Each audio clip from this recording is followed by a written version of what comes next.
Mindanao, handa na ba kayo? KB, kilos pronto. KB, kilos pronto. Serbisyong totoo mga boss, ito ang sumbungan ng bayan. Ora mismo, aksyon agad at maaasahan. Sunod-sunod ang kilos sa pagbabalita. Nakatutok ang mata sa problema na nakikita. Lahat ng question ay may solusyon. Sa bawat hinaing katumbas ay aksyon. Kilos pronto. Di ka na magtitiis at mabibigyan ka dito ng resulta mabilis. Dahil ang bitag, walang pinapalagpas. Sa tropang Ben Tulfo, wala kang ligtas. KB, kilos pronto. KB, kilos pronto. Ipaglalaban ang karapatan, problema'y matutugunan. Maraming katanungan dito ay masusolusyonan. Kilos pronto, kakampi ng masa, humanda ang lahat. Sa bawat abusado, ito na ang katapat. Napakatibay na programa na inyong hinahangad. Walang patumpik-tumpik at kumikilos agad-agad. Kilos pronto, ang ating sumbungan. Madali lapitan at agarang kang matutulungan. Na kahit anong krimen, handa naming harapin. Basta hustisya'y makamit, lahat ay aming gagawin. KB, kilos pronto. KB, kilos pronto. KB, kilos pronto. Magandang gabi, Luzon, Visayas at Mindanao. Eto ho, Biyernes, huling araw ho to ng taong 2016. Ano? Kumustahin ho natin ang mga suki ho natin abroad na nanonood ho sa atin, Lex. And kami ho'y gumagamit ho ng ibang klaseng teknolohiya, point-to-point fiber optic transmission mula ho yan sa aming studio sa BMUI. Ito ho'y live ho sa UNTV, labas ho sa inyong telebisyon, HD. Pero at the same time, ito ho'y naka-live stream din ho kami sa Kilos Pronto, sabay din ho sa website. Para dun ho sa mga sumusubaybay ho sa atin. Tama ka dyan, Ben, dahil ngayon po'y December 30, huling episode po to ng ating pong Kilos Pronto. Kaya po sa mga inaapi at inaabuso po dyan ating pong ilang mga kababayang mga dorobo, abay meron na po kayong kakampi. Ito pong Kilos Pronto. Pumunta lamang ho kayo dito po sa amin pong BMUI Digital Studio. Dito po yan sa Timog Avenue, lungsod po ng Quezon, para bibigyan po namin yun po ng pansin ang inyo po mga reklamo. Ready na kayo? Ready na rin po kami. Okay, wala nang patumpik-tumpik pa. Kilos Pronto na! Kailanman ang masamang gawi ay hindi mananatili. Tulad ni Kapitan Droga, sa bitag ng mga operatiba, hindi nakaporma. Ang manlamang sa kapwa ay hindi laging uubra. Tulad ng kolokoy na ito, kalakal ng karne ng aso. Ayun, negosyo, sarado. Abay, ingat din sa mga taong malaanghel manalita. Kademonyohan pala ang nasa. Alamin sa Kilos Pronto. Wala na atang ligtas sa lugar sa mga kawatan. Kapag nakatsyempo, gagawin ang lahat ng kademonyohan. Sa hospital man, terminal ang bus at simbahan. Sasalisi na parang kidlat, kaya dapat laging nag-iingat. Alamin sa Kilos Pronto. Sa panahon ngayon, karaniwan dalawang trabaho. Kaya naman, parang kabuti na nagsulputan ang mga raket. Ingat lang, kaka, para hindi madisgrasya. Sabi nga, ang kamatayan parang magnanakaw kung dumating pabigla-bigla. Kaya marami ang nabibiktima ng mapagsamantalang punerarya. Namatayan na, tinaga pa. Eto pa isa, binatilyo na trauma, pulis at sundalo ang kumana. Pobreng bata nagsumbong sa ina, hingi ay hustisya. Alamin sa Kilos Pronto. Dahil baha ngayon ng pera, ang mga dorobo ay pag-alagala. Ang talas sa mga mata para makapambiktima. Kung kukuha ng datong sa bangko, doble ingat kuya para hindi madisgrasya. Alamin sa Kilos Pronto. Sumbungan, imbestigahan at balitaan. Kilos Pronto, umpisa na! Lex, ngayong gabi, muli nating balikan yung iba't ibang storya ho natin ng mga taong nahulog sa bitag dito sa Kilos Pronto dahil na rin sa mga maanumalya nilang gawain at panlalamang sa kapwa. Kung matatandaan ninyo, isang barangay chairman sa Tayambani, San Carlos City, Pangasinan, ang isa sa mga most wanted drug dealers sa naturang lalawigan kung paano siya nahulog sa bitag ng mga operatiba at ng Kilos Pronto. Eto ho, balikan ho natin ulit.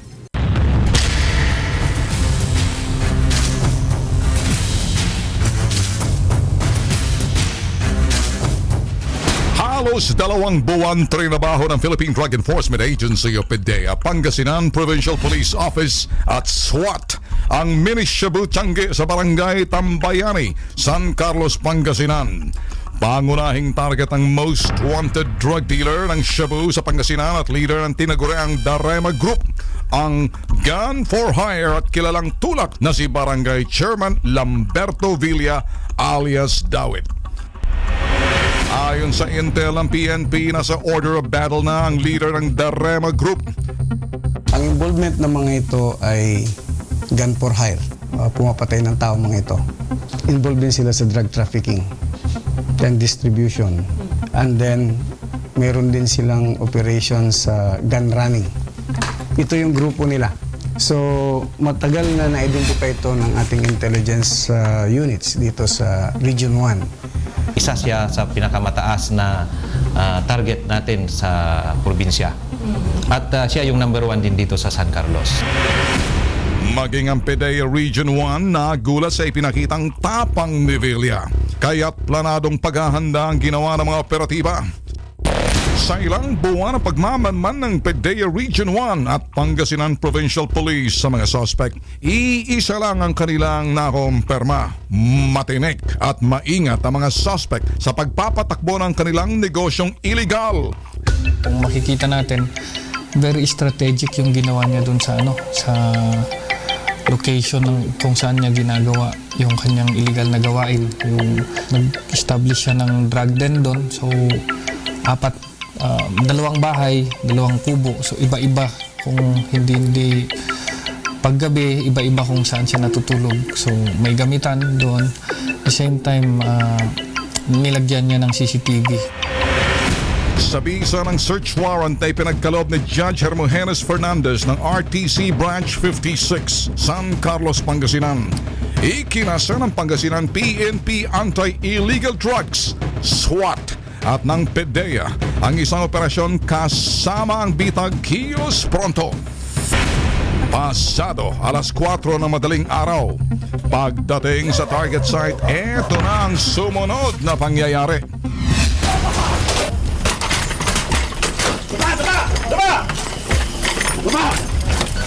Tulad ng inaasahan, naging mailap pa mga suspect. Maya-maya pa, nakipagpalitan ng putok ang mga suspect sa mga operatiba.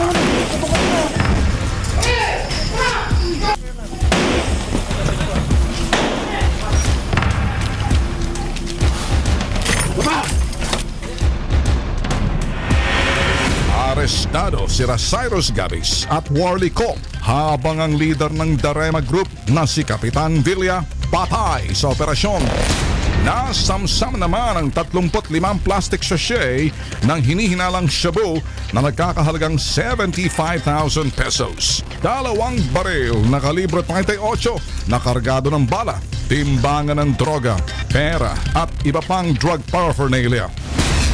Nahaharap sila sa kasong paglabag sa Section 7, 8, 11, 12 at 15, Article 2 ng Republic Act 9165.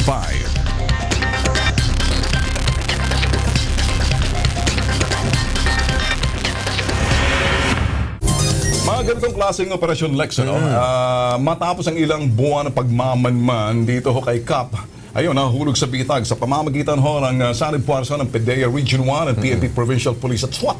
At Kilos Pronto bitag, dito ho ang leader na itong miyembro ng notorious na leader ng Darema Group. Ito, at mula naman po sa mga usaping illegal na bentahan po ng droga, ito, isa pang illegal na bentahan din ang naipalabas dito po sa ating pong programa. Ito yung illegal na pagbebenta ng karne ng aso. Diyan po sa Batangas. Narito po, panoorin natin.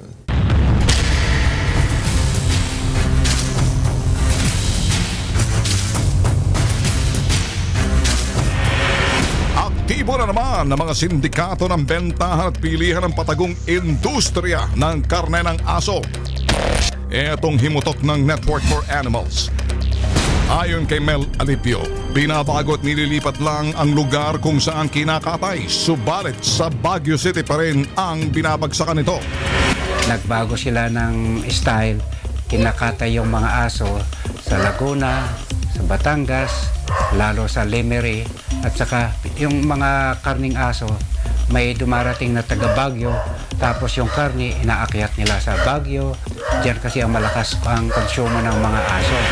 Mahigpit na ipinagbabawal pero sa halip na matigil, lalo lang naging in demand ang karneng aso.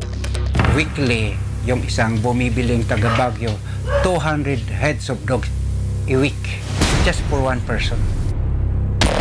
Kasabay ng pagtaas ng kita ng karneng aso, naging malikhain na rin ang mga sindikato gamit ang iba't ibang sasakyan. Ngayon, meron na talagang malakas na maperang nag-finance sa mga ganitong negosyo nila. Sa loob ng van, meron silang mga box type na freezer, tapos yung karning aso linalagay sa loob, tapos pinupuno nila ng mga yellow. Reklamo pa ni Mang Mel, hirap silang hanapin ang pinagkukunan ng mga aso dahil agad silang nabubuko.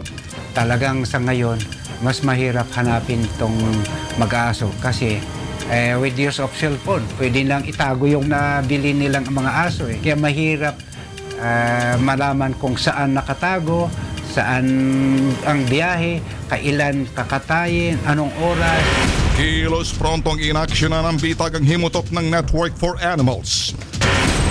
Kasama ang Network for Animals at Philippine Society for Prevention of Cruelty to Animals. Nakipag-ugnayan ng bitag kilos pronto sa Batangas PNP.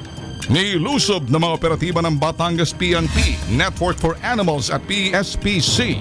Kasama ang bitag kilos pronto ang katayan, imbaka ng mga asong kinakarne.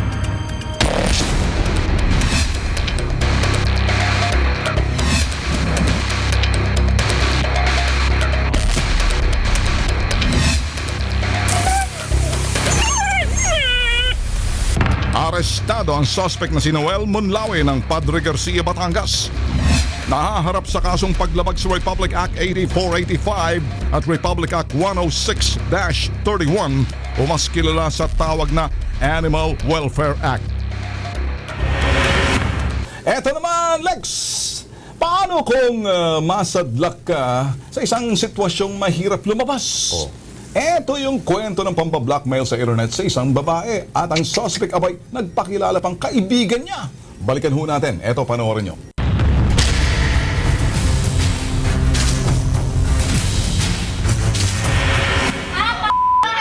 Itong taong po to, sa tingin ko, napakamanyak po. Napaka na tao. And wala pong respeto sa babae.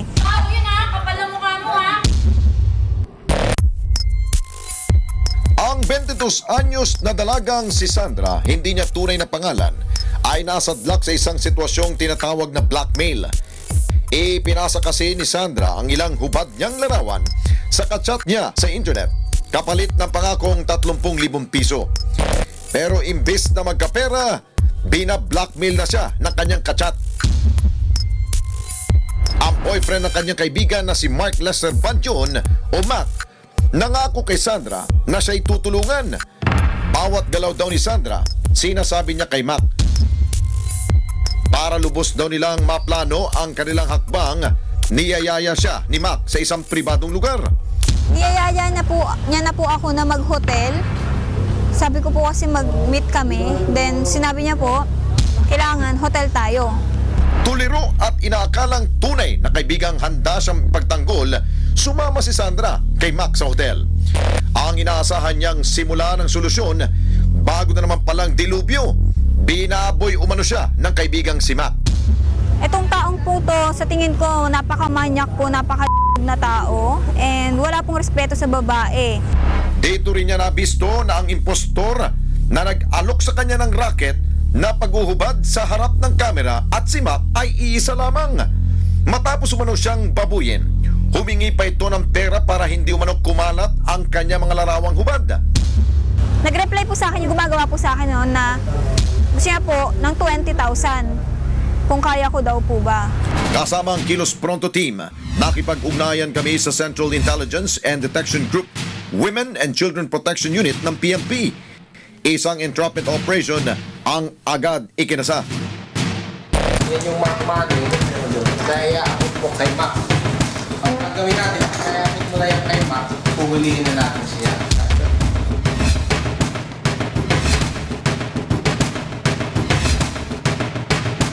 Dala ang Mark Money. Kilos prontong tinungo ng KP team ang lugar kasama ang mga operatiba. Dito mabilis na kumilos sa mga pulis para tuluyang mahulog sa bitag ang suspect.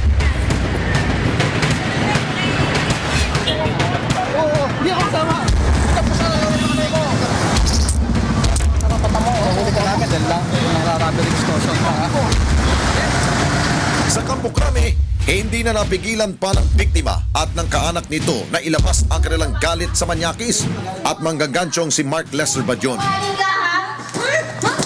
Sige, saktan mo ko. Alam mo, gusto mo akong patayin eh. Sige, kung may makapagpalawag siya, hindi ako yung chilin. Hindi ako yung chilin.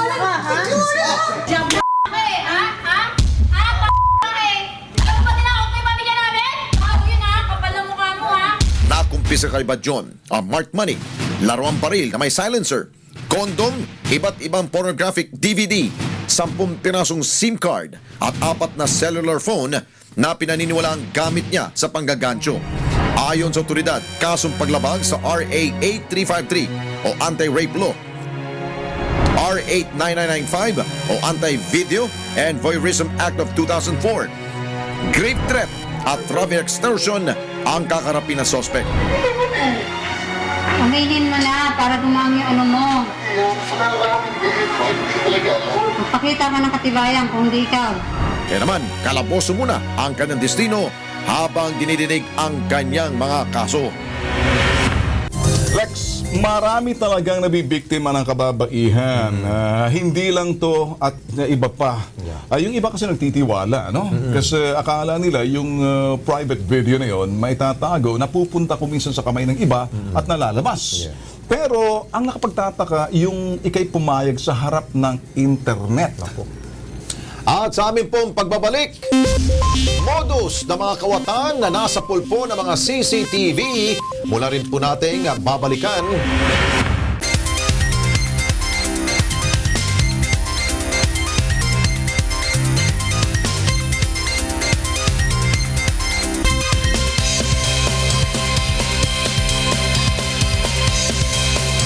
Nagbabalik ang Kilos Pronto. Lex, kanina, bilan ka natin mga story na nahulog sa bitag. Ngayon naman, eto ang modus ng kawatan na sapol ng lente ng CCTV sa camera. Ito ho'y sa loob mismo ng ospital. Yun.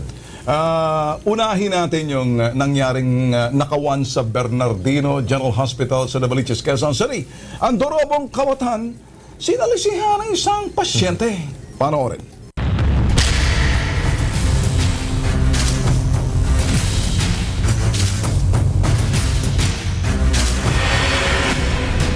Sa kuha ng CCTV na ito sa loob ng Bernardino General Hospital 2 sa Zabarte Road, Barangay Olympus, sa Novaliches, Quezon City, makikita lumabas sa pribadong kwarto ang lalaking animoy dumalaw lang sa isang pasyente. Mapapansin na bitbit niyang isang gadget. Pababa na ng hagdan, kampanteng-kampante pang lalaki na dinaanan lang ang mga nurse at aides sa pasilyo. Pero ang lalaking ito, hindi pala kliyente o kaanak ng pasyente. Isa pala siyang kawatang sumasalisi para makapagnakaw.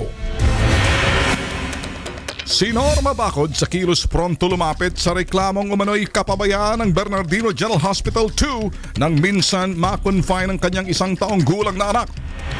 Yung anak ko po kasi nagkaroon po siya ng PTB primary. So kailangan daw po siyang i-admit. Kaya doon po namin siya dinala sa Bernardino kasi kahit naman po private, hindi naman po katulad ng ibang private na mahal. Sa kagustuhan ni Norma na mabigyan ng seguridad at pribadong pangangalagang anak, pinili niyang manatili ang bata sa private section ng Bernardino. Dahil nasa private room, nakaugalian ni Norma na mag-lock ng pinto. Bagay na tinutulan daw ng pamunuan ng Bernardino General Hospital. Sabi niya, ma'am, hindi kayo pwede mag-lock ng pinto. Kasi ang policy daw po ng hospital, pagka private, syempre every minute daw po sila dumadalaw sa pasyente. Sabi ko kasi po, ma'am, yung gamit ko po, yung cellphone, saka yung pera po, nasa loob po ng kwarto. Sabi po ng nurse, hindi po talaga pwede, ma'am. Bawal po talaga. Nang minsan mahimbing sa pagkakatulog si Norma sa inokupahang nilang kwarto sa ospital, dito na siya nanakawan.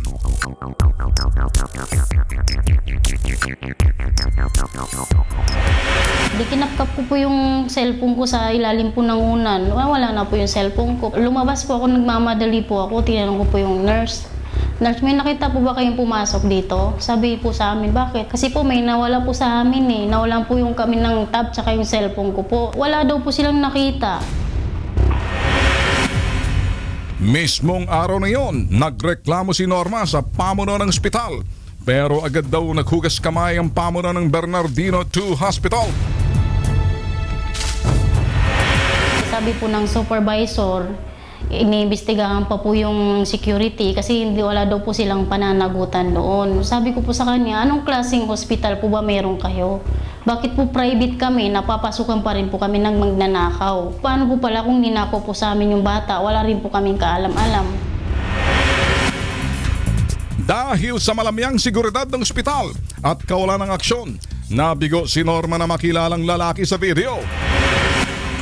Kilos pronto kaming nakipag-ugnayan sa Bernardino General Hospital para pasagutin sila sa naturang reklamo.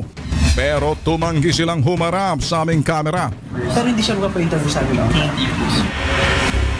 Ayon mismo sa Department of Health or DOH, may malaking paglabag na ginawa ang Bernardino Hospital. The door is closed. So, kung i-lock or not necessarily. Kasi in case an emergency happens to a patient, madali silang makapasok. Ang mga pasyente kasi may mga karapatan. Right to privacy, right to confidentiality, may right din sila sa security. When it comes to that matter na nawalan, the hospital has something to do with that. Napansin din ni Dr. Saulog sa CCTV ang ilang mga pasyenteng nakaratay sa hospital bed sa gilid lang ng pasilyo at wala sa mga pribadong silid. Dapat ang pasyente ay nasa kwarto o nasa ward, hindi sa aisles o sa hallway. Nangako ang pamunuan ng DOH na imbestigahan nila ang kasong ito. If we find the hospital liable, we will impose a sanction. We can penalize the hospital. Oo nga, Beno, naalala ko to. Pati yung ospital, naghugas kamay pa dyan at nagbigay pa ng kanilang paliwanag na ayon sa kanila, dapat daw, nilalak daw nilalak daw ng mga pasyente yung kanilang kwarto. Ano ba yun? Pinagbabawalan, Lex, yung paglalak ng pasyente ng kanilang private room. Kasi hindi raw makapasok mga nurse. Mula ospital po, dumako tayo sa isang bus terminal. Ito, nasangkot kasi ang Santa Lucia Express Bus Company sa pagkawalahon ng bagahe na nagmula pa sa Candon, Ilocos Sur. Git po na may-ari, maibalik ito sa lalong madaling panahon. Panoorin natin.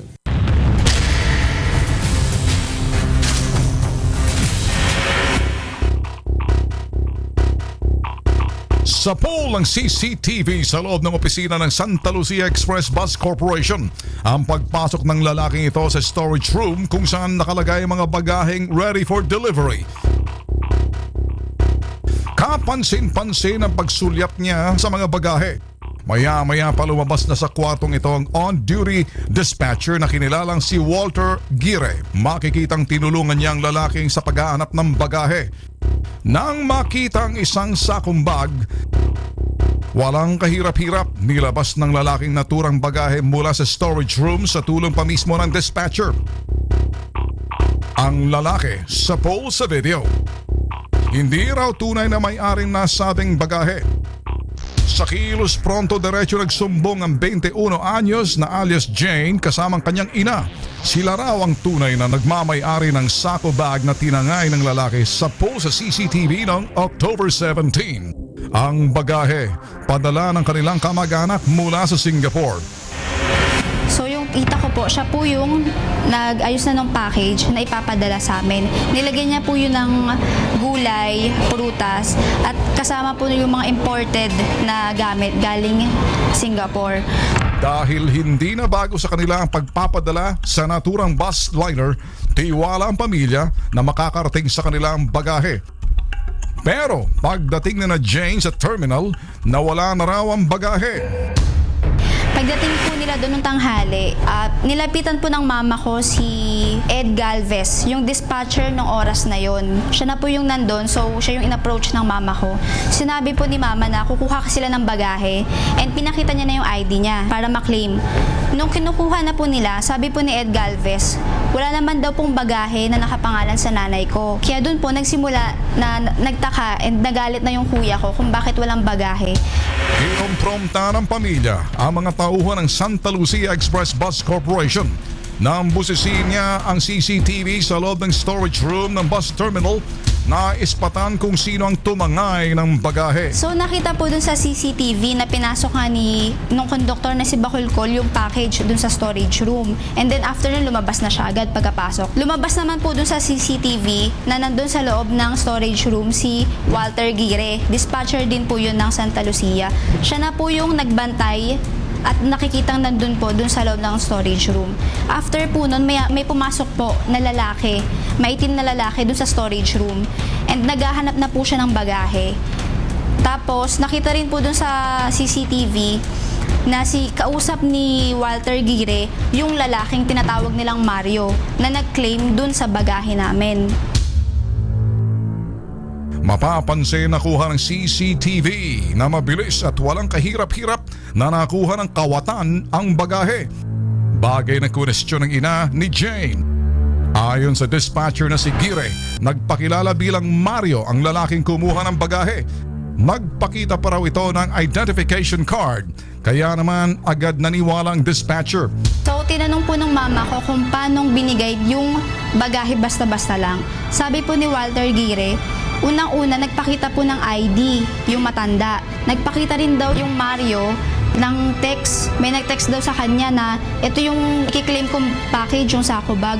Dagdag pa niya, gulay lang daw ang isinulat ng laman ng bagahe at makikita sa bill of lading o shipment slip. Pero giit ni Jane, malaking kapabayaan pa rin sa bus company kaya dapat silang managot at bayaran ang nawalang bagahe. So, syempre hindi po kami papayag kasi unang-una, yung laman po ng bagahe namin, more than 30,000 pesos yung laman po nun. Hindi lang po yun basta 4,000 lang.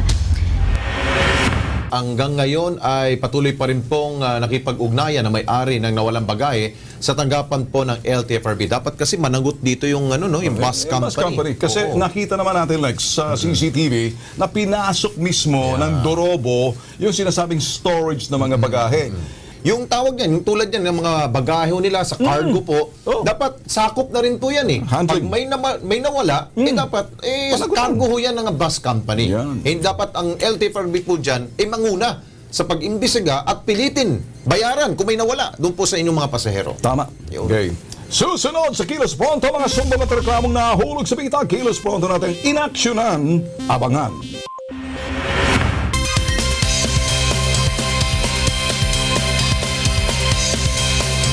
Okay, nagbabalik po ang Kilos Pronto. O Ben, itong mga susunod nating istorya, ito po yung mga nabigyan ho natin ng aksyon at solusyon. Una na dyan sa listahan, ang modus ng isa pong marketing company. Natatanda ko yan, ha? Naalala mo to, ha? Ang siste, mag-a-apply ka, maglalabas ka ng pera, dyan lang kayo. Only in the Philippines po yan. Magtatrabaho ka, magbabayad ka. Kapalit po ng isang dental card na magagamit na sa isang taon. Subalit, ang pasweldo on recruitment basis daw. Ano ba talaga, kuya?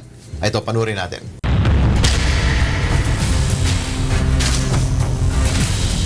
Sinamahan ng KP team ang mga nagre-reklamong biktima sa tanggapan ng BPLO ng Quezon City. Agad binisita ng mga inspektor ng BPLO ng QC ang tanggapan ng Assure Health Card Marketing and Consultant. Kasama ang KP team, nabuko ang kanilang modus. Pagpasok pa lamang ng pamunuan ng BPLO, kitang-kita na ang tambak na empleyado. Mga biktimang magbabayad pa raw sana ng 1,000. It's a violation, ma'am, na ang permit should be posted sa establishment. Nag-operate po kayo. Okay? Hindi yan tinatago po, ma'am. Ha? For the meantime, mag-i-issue kami ng notice of violation. Okay? Kasi wala ko kayo ma-present na permit sa amin. Hirit ng isang ito para sa 1,000 piso ang kanilang aplikant. require nyo sila na mag-hire ng applicant pero kailangan nila magbenta ng health card na worth 1,000 pesos. I-explain nyo ngayon, ma'am. It's not worth 1,000 pesos. It's a part of requirement. Kahit saan po entity ng marketing, meron po talaga tayo tinatawag na parang accreditation. Okay, kumusta yung card te? Nagagamit ba? Na-try nyo lahat? Na-try ko po yung health card na to, pero sabi po ng clinic is hindi daw po accreditable. Kasi po, yung assure daw po, sinungaling. Ayon sa investigasyon ng BPLO ng Quezon City, walang anumang permit ang Assure Health Card Marketing and Consultant. After we inspected, ang naka-remarks dito walang business permit na pinakita. So ang operation nila actual marketing dental services insurance. Wala silang FSIC, wala silang locational. Bagamat tumapila pa ang pamunuan ng Assure Health Card Marketing and Consultant, hindi na ito nakaubra. Sumulat pa yung Assure at sinabi nila na may permit sila. When in fact, they just validated that they are operating without permit because the last permit they have is 2014. At ang address ay sa Batasan Hills. So definitely, as far as we are concerned, it is considered as walang permit at all, nasa maling lugar at unang-una hindi pa rin naman sila nagre-renew.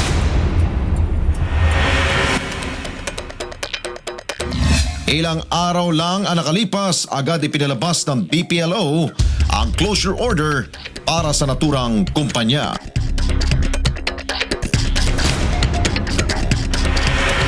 Samantala, dito naman tayo sa isa pang sakit ulo. Ito kasing puneraring ito, namatayan na nga ang pamilya. Abay, dinudugasan pa. Ito, panoorin nyo.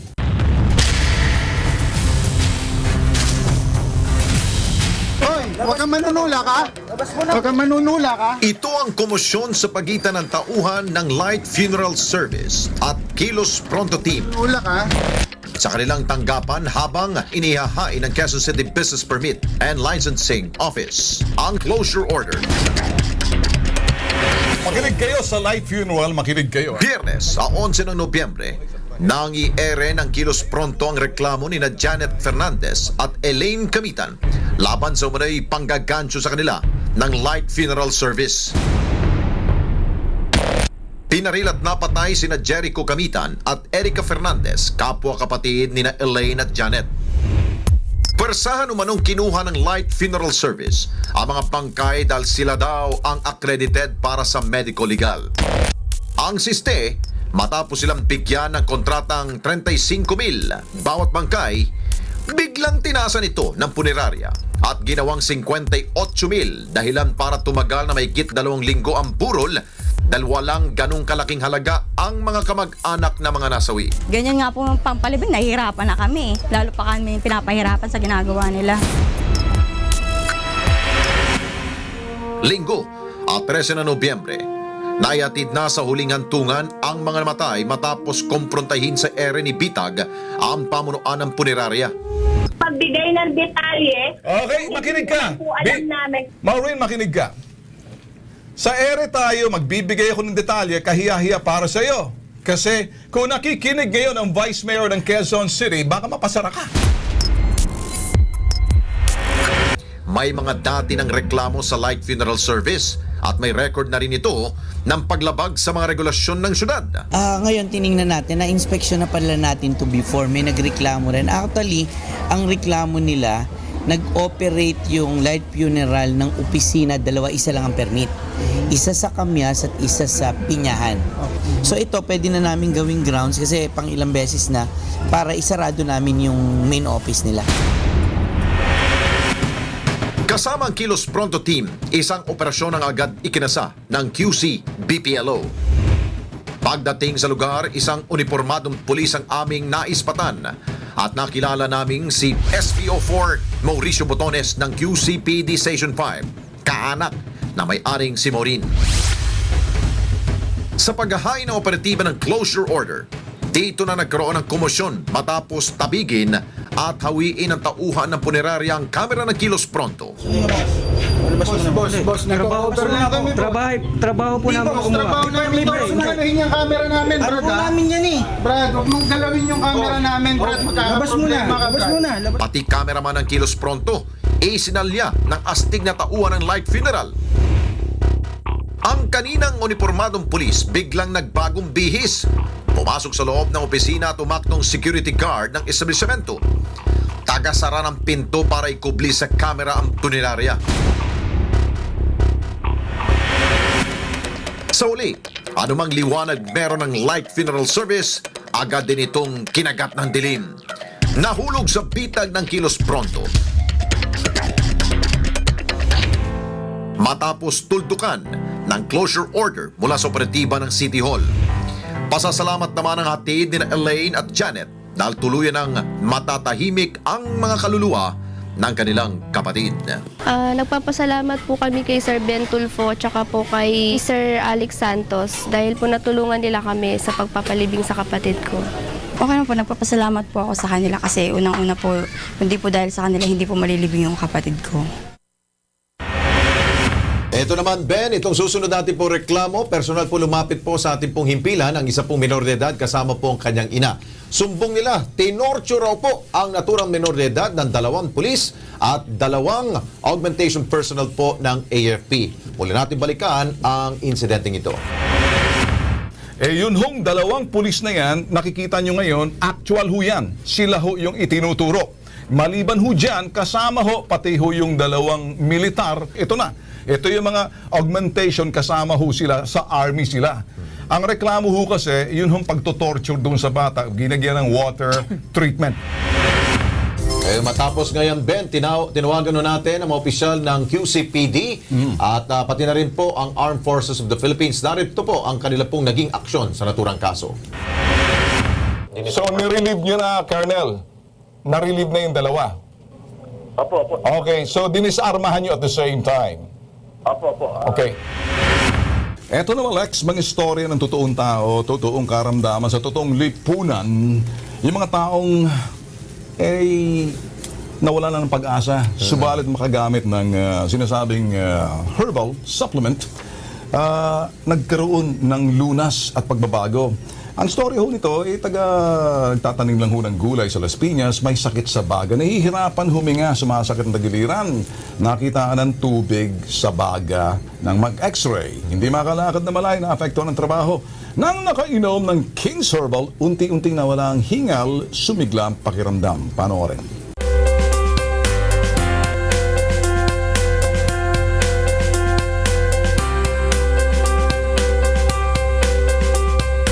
May sakit ako sa baga. Hirap po ako na huminga, kaya yung tagiliran ko dito nananakit.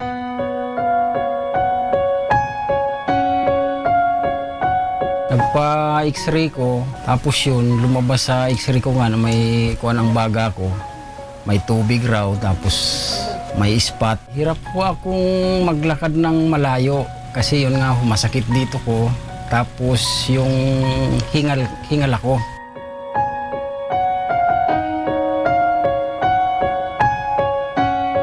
Tumigil ho ako sa pagtatanim ng gulay kasi yun po ang hanap buhay ko, yung magtanim ng gulay. Tumigil ho ako nung naramdaman ko yung masakit dito ko tapos hirap akong huminga. Yun, tumigil na ho ako.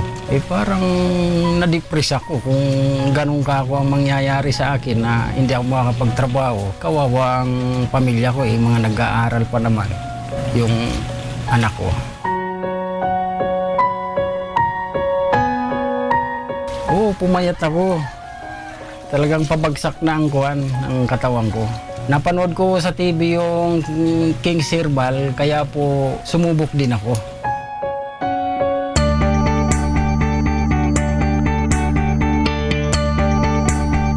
Malaki ho ang pagbabago kasi yung sakit na nararamdaman ko sa tagiliran ko dito sa may baba ng dibdib ko, nawala. Tapos yung hingal ko, unti-unti rin hong nawawala. Umigi talaga. Una, nararamdaman ko sa sarili ko na sumisigla ko. Ngayon, nung tuloy-tuloy akong umiinom ng King's Herbal, para ka akong kuwan yung katawan ko. Unti-unting bumabalik sa dati. Ngayon, wala na yung sakit na nararamdaman ko rito. Tapos, tuloy-tuloy na akong maglakad. Pag pumupunta kami sa doktor, Minsan, naglalakad kami. Sabi niya, yung tubig sa baga ko, kaunti na lang raw. Pero wala naman ho akong ibang iniinom, kundi ang King's Herbal lang. Salamat nga ako at na-discover ko ang King's Herbal.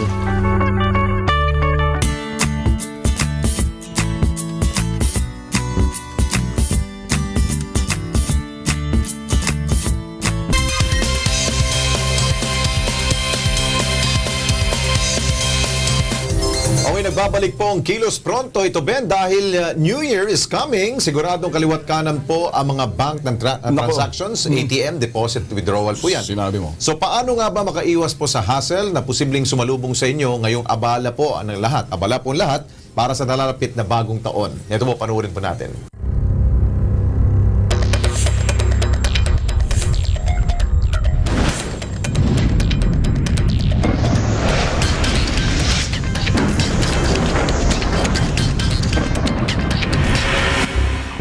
Babala ng Bangko Sentral ng Pilipinas o BSP. Asahan ang mahabang pila sa mga bangko ngayong malapit na ang bagong taon. Kaya naman, para sa mga hahabol sa pamimili sa mall o tiyangge, heto mga tips para maiwasang ma-hassle kung kayo ay magwi-withdraw ng inyong pera sa ATM o sa bangko. Ugaliin na natin, bago tayo pumunta sa bangko, bilangin natin ang pera. Mas maganda kasi per denomination, para accurate, para alam mo ilan ang 100, ilan ang 50. Yung denominational breakdown, mas maganda may lista ka, may bilang ka, para alam mo kung magkano ang pera. Pag ikaw naman ay tumatanggap ng pera galing sa teller ng bangko, count the money before leaving. Check the money before leaving. So baka may nasingit doon na no value, na counterfeit, na at least doon pa lang pwede nang masolusyonan. Dagdag pa nila, may mga bangko ring magsasara simula ngayong araw. Nasa kalendaryo ay ang 31 ay Sabado at ang 30 naman ay baka holiday pa. Kaya wag na ho nating hintayin yung 30 at 31. Bagus ngayon pa ho, pwede na ho silang lumapit sa mga bangko. Para naman sa mga online savvy consumer na gumagamit ng kanilang electronic bank cards, meron ding tips para sa inyo. Una, pumunta lamang sa mga mapagkatiwalaang websites kung kayo ay mamimili online. Pangalawa, tingnan ko ang website na inyong pupuntahan ay nagsisimula sa mga letrang HTTPS. Ito raw ang basehan na secured o ligtas ang website na inyong napili. Pangatlo, protektahan ng mga antivirus software ang inyong mobile devices at computer para masigurong hindi ito ma-hack ng sinuman. Pangapat, iwasang kumonekta sa mga public Wi-Fi access para maprotektahan ang inyong personal identities. Panglima, ugaliing i-check lagi at i-monitor ang inyong bank account online kung may kahina-hinalang transaksyong nagaganap. I-report agad sa inyong bangko o pulis sakaling may napansing illegal na transaksyon na hindi kayo ang gumawa. Ang Bangko Sentral po ay walang humpay ang pagbigay ng impormasyon sa mga cash handlers upang maiwasan ang magiging biktima nitong mga pamimeke. Okay, Ben, dahil kahit na siramplaka na tayo, paulit-ulit, pero ang importante mag-ingat tayo kung kayo magpapaputok. Isipin ninyo, kailangan buo pa rin po inyong mga daliri. At ako, Lex, magbibigay na rin ng paalaala doon sa mga may kunting problema sa respiratory, sabihin ninyo, respiratory problem, lalo-lalo may hinihika. Kung kayo huy alanganin sa mga paputok na yung mga usok na yan, diretso lang kayo sa kwarto niyo, aircon. Sakaling medyo may oras pa, takbo muna kayo sa probinsya para medyo makaiwas kayo sa sinasabing mga usok na hindi talaga maiwasan yan. So, ingat lang ho tayo. Oo, meron naman mga paraan. Pwedeng tumurotot. O, turotot ka dyan. Ayan. Turotot.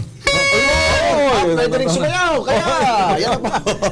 Yan! Isang oras na mabilis ang pag-aksyon ng iyong reklamo at sumbong. Ako si Ben Tulfo. Ako naman po si Alex Santos at mula po rito sa Kilos Pronto.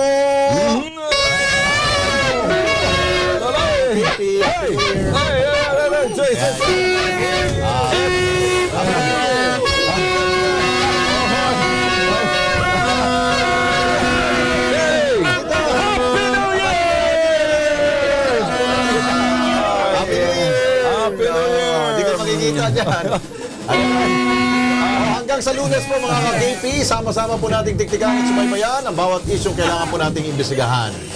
Dahil higit sa sumbungan, investigahan at balitaan, dapat kilos!